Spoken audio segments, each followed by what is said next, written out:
Hello everyone, today we are going to discuss about estimation. ये estimation होता क्या है? एक्चुअली जब हम नंबर्स को यूज करते हैं ना, किसी को बोलने के लिए या किसी को डाटा देने के लिए, तो हम एक्चुअली एग्जैक्ट वैल्यू अगर नहीं याद है तो हम उसके आसपास का वैल्यू देते हैं, है कि नहीं? तुमको बोला जाएगा कि अरे तुम्हारे पिगी बैंक में कितना पैसा होगा, सपोज एग्जैक्ट तुम्हारे पास सपोज 5,419 रुपए हैं, लेकिन तुमको ये याद नहीं रहता। तुम क्या बोल देते हो कि शायद 5,000 के आसपास है ना, कि 5,500 के आसपास है। तो ये जो बोलते हैं ना, इसी को ही बोलते हैं एस्टिमेशन। हम बोलते हैं अच्छा क्रिकेट मैच देखने के लिए कितने बंदे आए थे, तो हम बोल देते हैं करीबन 25,000 ऑडियंस थे वहां पे स्टेडियम में। हम ऐसे नहीं बोलते, एग्जैक्टली 25,000 नहीं हो सकते, कुछ कम ज्यादा हो सकते हैं, है ना, कुछ कम ज्यादा हो सकते हैं। जैसे कि सपोज 24,559 ऑडियंस हो सकते हैं, लेकिन हम क्या उसको उस हिसाब से ना बोल के बोल देते हैं क्या 25,000 के आसपास ऑडियंसेस थे, है ना। तो इसी को ही बोला जाता है एस्टिमेशन। तो एस्टिमेशन को हम और भी क्या बोलते हैं, राउंड ऑफ, ठीक है, राउंडिंग ऑफ ए नंबर। तो वो आज हम देखेंगे कि हम राउंडिंग ऑफ करके किस तरह से हम कोई भी नंबर को एस्टिमेट कर सकते हैं, ठीक है। तो चलिए शुरू करते हैं। फिर जैसे हमने ये पढ़ा हुआ है कि हमारा जो नंबर सिस्टम है,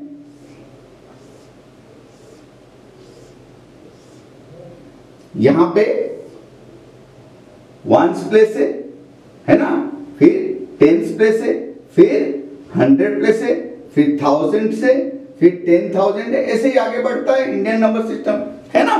तो अभी हम देखेंगे कि एक नंबर अगर है उसको हम कैसे एस्टिमेट करेंगे।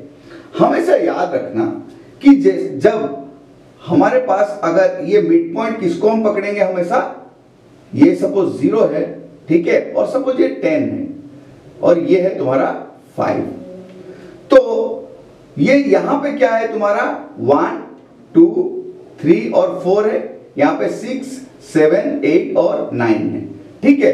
तो देखो हम हमेशा राउंडिंग अप करते तो 0 के पास जाने के लिए, है ना। जैसे मैंने अभी बोला, हम कैसे बोलते 25,000 दर्शक हैं या फिर 10 लाख रुपए हैं, है ना। तो हमेशा जीरोस में हम बोलते हैं, यूनिट प्लेस में 0 होता है या फिर टेंथ प्लेस में 0 होता है, 100 प्लेस में 0, हम जीरोस को एक्वायर करते हैं। तो हमेशा हमको 0 के पास जाना चाहिए, या तो पीछे जाएंगे या आगे जाएंगे। तो वो कैसे जाएंगे, जो 5 से नीचे है तो वहां पे अगर कोई भी डिजिट अगर बिलो 5 है तो हम उसके प्रीवियस 0 के तरफ जाएंगे, और 5 एंड अबव के लिए हम उसके आगे जीरोस की तरफ जाएंगे।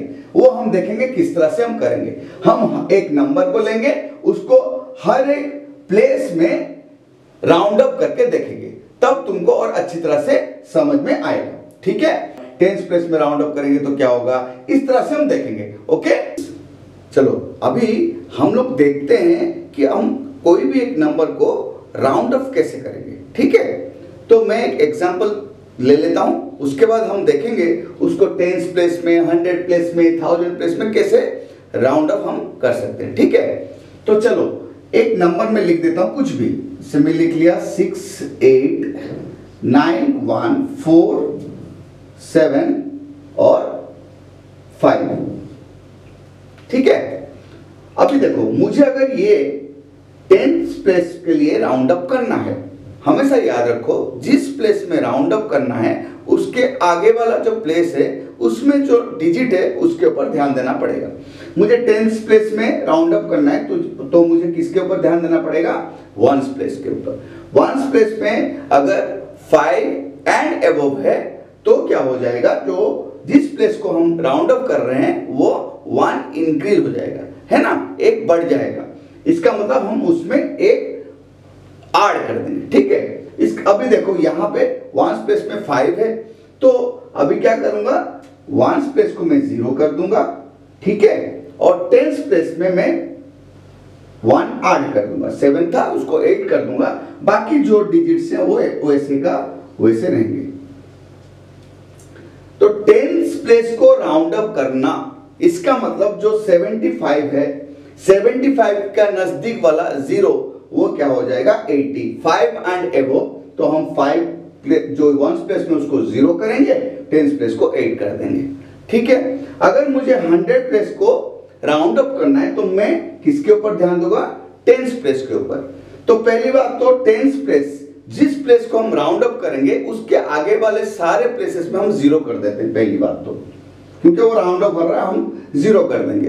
बहुत आसानी से इसके ऊपर ध्यान दो, आसानी से तुम लोग समझ जाओगे। ठीक है, अभी टेंस प्लेस को हम ध्यान देंगे तो यहाँ पे है तुम्हारा क्या है 7।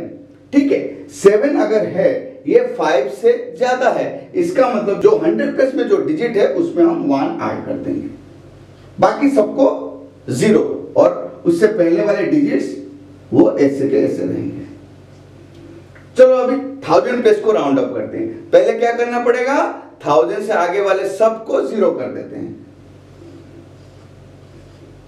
और 1000 से नेक्स्ट कौन सा है 100 प्लेस। 100 प्लेस में क्या है 4, ये 5 से कम है, इसलिए जो 1000 प्लेस में जो डिजिट है उसमें कोई चेंजेस नहीं होगा। मतलब ये 1 रहेगा, बाकी सारे डिजिट्स ऐसे ही रहेंगे। अभी 10,000 प्लेस को अगर मुझे राउंड अप करना है, इसका मतलब मैं 1000 प्लेस में ध्यान दूंगा। 1000 प्लेस में 1 है, 1 मतलब 5 से कम, इसका मतलब 10,000 प्लेस का डिजिट वैसे का वैसे रहेगा, बाकी हो जाएंगे 0 और ये यहाँ पे 68। वैसे मुझे लाख प्लेस को अगर राउंड अप करना है, मुझे 10,000 प्लेस को ध्यान देना पड़ेगा। यहाँ पे 9 जो 5 से ज्यादा है, इसलिए लाख प्लेस में मुझे 1 ऐड करना पड़ेगा, बाकी जो डिजिट वैसे का वैसे और आगे 0। तो इस तरह से हम लोग राउंड अप करते हैं। ठीक है, इस तरह से हम इजीली राउंड अप करते हैं। दोबारा बोल देता हूं, सबसे आसान तरीका क्या है, हमें जिस प्लेस को राउंड अप करना है उसके आगे वाले प्लेस के ऊपर हमको ध्यान देना है। वो डिजिट अगर 5 और 5 से ज्यादा है तो हमें जिस प्लेस को राउंड अप करना है उसमें 1 ऐड करना पड़ेगा। अगर वो 5 से कम है तो जिस प्लेस को हम राउंड अप कर रहे हैं वो वैसे का वैसे रहेगा। जैसे कि यहाँ पे ये वंस प्लेस में 5 है तो टेंस प्लेस में हमने 1 ऐड कर दिया, है ना।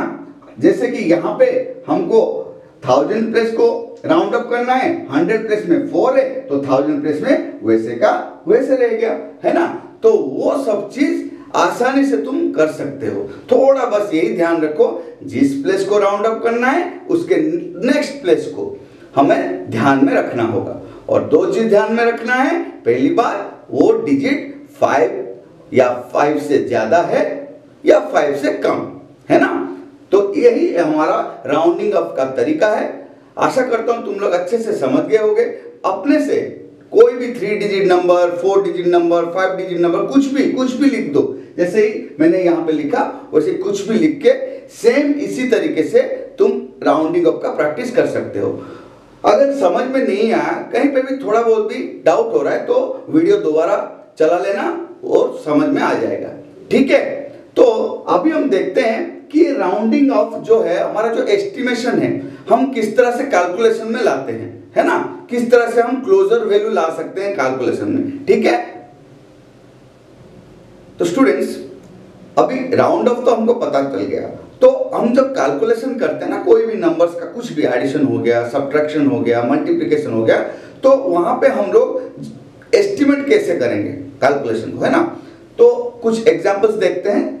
देखो 237 प्लस 489, ठीक है। अगर ये मुझे कैलकुलेट करना है, पहले तो वैसे ही ऐड करते हैं हम 237 प्लस 489 726, ठीक है। तो यहां पे जब हम कैलकुलेशन करेंगे, चलो हर एक प्लेस में हम एस्टिमेट करके देखते हैं, ठीक है। किस तरह से राउंड अप करेंगे हम। तो ये 237 है, अगर टेंस प्लेस में मैं इसको राउंड अप करूं तो ये 7 है, इसका मतलब 5 से ज्यादा है, तो टेंस प्लेस में जो डिजिट है वहां पे 1 ऐड कर दूंगा, तो ये हो जाएगा कितना 240। और 489 को अगर मैं टेंस प्लेस में राउंड अप करूं, यहां पे भी 5 से ज्यादा है तो टेंस प्लेस में 1 ऐड करूंगा 490, तो ये जब सम होता है 0 3 7 30, ठीक है। चलो अभी मैं इसको 100 प्लेस के लिए राउंड अप करूंगा तो क्या हो जाएगा, 237 को जब मैं देखूंगा 100 प्लेस में राउंड अप करना है तो मैं 10 प्लेस के ऊपर ध्यान दूंगा, वो है 3 जो कि 5 से कम है, इसका मतलब 100 प्लेस में कोई चेंजेस नहीं होंगे। वैसे 4 8 9 है, यहाँ पे जब 100 प्लेस के लिए राउंड अप करूंगा तो 10 प्लेस के ऊपर ध्यान दूंगा जो कि 8 है, 5 से ज्यादा है, इसका मतलब 100 प्लेस में मुझे 1 ऐड करना पड़ेगा, तो ये हो गया 700। देखो अभी तुम खुद ही ध्यान दो, ये 700, ये 730 और एक्चुअल जो सम है वो है 726, ठीक है। तो ये हमारा खुद का प्रेडिक्शन होना चाहिए कि एक्चुअली कौन से प्लेस को राउंड अप करने से हमारा एस्टिमेशन क्लोजेस्ट होगा, है ना। तो हमेशा याद रखो जितना हम 10th प्लेस तक अगर राउंड अप जितना कर सकते हैं उतना हमारा एस्टिमेशन भी क्लोजेस्ट होगा, है ना। जितना हम ऊपर चलते जाएंगे हमारा एस्टिमेशन उतना ही दूर होता जाएगा, क्लोजेस्ट नहीं रहेगा। क्योंकि देखो यहाँ पे 10th प्लेस में जब मैंने राउंड अप किया ये वैल्यू जो है क्लोजेस्ट हुआ, यहाँ पे थोड़ा दूर हुआ, लेकिन यहाँ पे कोई भी हार्ड एंड फास्ट रूल नहीं है कि कौन से प्लेस में एस्टिमेट करना है। अगर कभी ये पूछा जाए या बोला जाए कि इस प्लेस को राउंड अप करके एस्टिमेट करो तब हम उसके ऊपर ध्यान देते हैं, नहीं तो एस्टिमेशन एक एस्टिमेशन है। तुम ये बोल सकते हो इसका सम जो करीबन 700 होगा, 700 जो कि एक वैल्यू है वो हम बोल सकते हैं कि 4 + 2 600 है, ओके, तो 700 के आसपास इसका वैल्यू होगा, हम एस्टिमेट कर सकते हैं, इसमें कोई रूल्स नहीं है कि नहीं होगा, होगा। लेकिन अगर कभी भी ऐसा मैथमेटिक्स में क्वेश्चन आता है round up 10th place and estimate, तब उसको हम क्या करना पड़ेगा, उसको हमें उसी प्लेस को ही राउंड अप करके कैलकुलेशन करना पड़ेगा, ठीक है। अभी एक मल्टीप्लिकेशन देखते हैं, ये तो एडिशन हुआ, अभी हम मल्टीप्लिकेशन में जब जाएंगे तब तुमको समझ में आएगा क्यों हमको क्लोजेस्ट आने के लिए हम जितना छोटा प्लेस वैल्यू है ना, जो हमारा 1st प्लेस है, 10th प्लेस है, 100 प्लेस है, जितना हम छोटे वैल्यू को राउंड अप करेंगे उतना एस्टिमेशन हमारा क्लोज होगा। हम एक छोटा सा एग्जांपल लेंगे स्टूडेंट्स, अगर ये बोला जाए कि estimate the product of 438 and 29, तो हम देखो चलो पहले 10th प्लेस को एस्टिमेट करते हैं, तो ये 438, ठीक है ना, तो इसको अगर राउंड अप करूं तो ये क्या हो जाएगा 440, क्योंकि ये 1st प्लेस में 8 है तो हम 10th प्लेस में 1 ऐड कर देंगे, और ये 29 है, वो अगर 10th प्लेस के लिए मैं जाऊं तो ये हो जाएगा 30। देखिए 440 इंटू जब 30 करूंगा 13,200 आ रहे हैं, है ना। तो ये जब हम 10th प्लेस के लिए एस्टिमेट करते हैं तो हमारा 13,200 आता है ना। देखो यहाँ पे 3 डिजिट नंबर है और ये 2 डिजिट नंबर है, दोनों को हम सेम प्लेस के लिए राउंड अप करते हैं। अभी यहाँ पे 10th प्लेस तक ही है तो हम 10th प्लेस के लिए राउंड अप किए और इसको हमने एस्टिमेट किया 13,200। ये 3 डिजिट नंबर है तो हम ऐसा नहीं करेंगे कि इसको 100 प्लेस के लिए राउंड अप कर दें और इसको 10th प्लेस के लिए। अगर हम वैसा करें तो क्या होगा, देखो अगर इसको 100 प्लेस के लिए राउंड अप करें तो ये हो जाएगा क्या 400, और ये तुम्हारा 10th प्लेस के लिए राउंड अप करेंगे तो ये हो जाएगा 30, तो ये हो जाएगा 12,000। अभी देखो 12,702 एंड 13,200, है ना। तो क्लोजेस्ट वैल्यू क्या हो रहा है, क्या तुम बता सकते हो?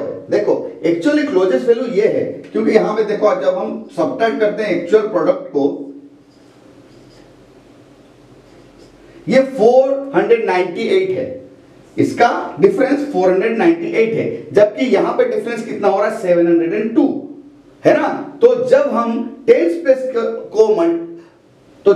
10th प्लेस के लिए जाते हैं राउंडिंग अप करने के लिए तो हमारा क्लोजेस्ट वैल्यू आता है। फिर हम जब आगे बढ़ जाते हैं 100 प्लेस के लिए, देखो हमारा वैल्यू भी अलग हो जाता है। तो हमको हमेशा प्रोडक्ट के समय यह ध्यान देना चाहिए कि जो भी प्रोडक्ट के लिए हमारे पास नंबर्स हैं दोनों को हम सेम प्लेस के लिए राउंड अप करें, है ना। और जितना हम छोटे प्लेस के लिए जाएंगे, मतलब 10th प्लेस के लिए जाएंगे, उतना ही हमारा जो एस्टिमेटेड वैल्यू है वो क्लोजेस्ट होगा from the actual product value. ठीक है, चाहे एडिशन हो, चाहे सब्ट्रैक्शन हो, चाहे मल्टीप्लिकेशन हो, हमें अगर एक्चुअल वैल्यू के क्लोजेस्ट पहुंचना है तो हम सबसे छोटा जो प्लेस वैल्यू है उसको राउंड अप करने की कोशिश करनी चाहिए। या तो जो भी क्वेश्चन में अगर दिया है कि round up the 100 place, round up the 10 place, round up the 1000 place and estimate, तो हमें उस हिसाब से हमारे सम को आगे बढ़ाना चाहिए। ठीक है स्टूडेंट्स, तो अभी हमने राउंडिंग ऑफ और एस्टिमेशन के बारे में डिस्कस किया। आशा करता हूं तुम लोगों को समझ में आ गया होगा। अगर नहीं तो फिर दोबारा उस वीडियो को देखो, समझो और अपने कोई भी जो तुम्हारे पास बुक है उसमें से एस्टिमेशन वाला चैप्टर निकालो, जो भी क्वेश्चन है उसको एक बार प्रैक्टिस करो। अगर नहीं समझ में आया तो मुझे कमेंट करना, मैं कुछ और तरीके से उसको समझाने के लिए कोशिश करूंगा। ठीक है स्टूडेंट्स, मैं फिर से बोलता हूं, तुम लोग एक नॉलेज गेनिंग प्रोसेस में हो, so you should never be in a rush. Have some patience, okay, and follow my instructions, you will definitely improve yourself. Okay, तो जिसने भी मेरा चैनल को सब्सक्राइब नहीं किया, मेरे चैनल में नए हैं, वो प्लीज सब्सक्राइब कर लें और नोटिफिकेशन बेल को प्रेस कर लें ताकि जो भी नया वीडियो मैं अपलोड करूं आपके पास नोटिफिकेशन पहुंच जाए। Okay, keep learning, keep smiling.